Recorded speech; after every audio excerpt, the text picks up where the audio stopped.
ನೋಡಿ friends, GPSTR landline ಅಂತ type ಮಾಡಿ. ನೆಕ್ಸ್ಟ್ ಇಲ್ಲಿ ಲಿಂಕ್ ಓಪನ್ ಬರುತ್ತೆ. Department of primary and secondary ಅಂತಿದೆಯಲ್ಲ, ಅಲ್ಲಿ ನೀವು ಕ್ಲಿಕ್ ಮಾಡಿದಾಗ ನಿಮಗೆ ಇಲ್ಲಿ ಓಪನ್ ಆಗುತ್ತೆ. ಅಂದರೆ ಅದು ಅಪ್ಲೈ ಮಾಡೋದೆಲ್ಲ ಓಪನ್ ಆಗುತ್ತೆ. ನೆಕ್ಸ್ಟ್ ಇಲ್ಲಿ ನೋಡ್ಬೋದು 2003 ಮುಂಚೆ ನೀವೇನಾದರೂ SSLCನ ಕಂಪ್ಲೀಟ್ ಮಾಡಿದರೆ ನೋ ಅಂತ ಹಾಕಿ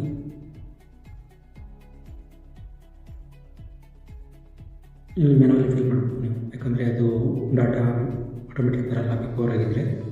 ಸೊ ನೀವು 2003 ಆಫ್ಟರ್ ಕಂಪ್ಲೀಟ್ ಮಾಡಿದರೆ ಎಸ್ ಅಂತ ಹಾಕಿ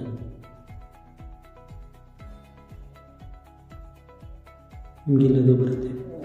ರಿಜಿಸ್ಟರ್ ನಂಬರ್ ಹಾಕಿದರೆ ಆಟೋಮೆಟಿಕಾಗಿ ನಿಮಗೆ ಡಾಟಾ ತೊಗೊಳುತ್ತೆ.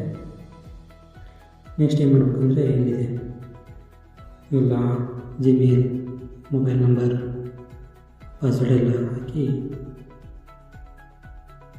ನೀವು ಅದನ್ನು ಕ್ರಿಯೇಟ್ ಮಾಡ್ಕೊಂಡ್ರೆ ನಿಮ್ಮದು ಅಕೌಂಟ್ ಕ್ರಿಯೇಟ್ ಆಗುತ್ತೆ. ನೆಕ್ಸ್ಟ್ ಪ್ರೊಸೆಸ್ ಸ್ಟಾರ್ಟ್ ಆಗುತ್ತೆ, ರಿಜಿಸ್ಟ್ರೇಷನ್ ಪ್ರೊಸೆಸ್. Thank you.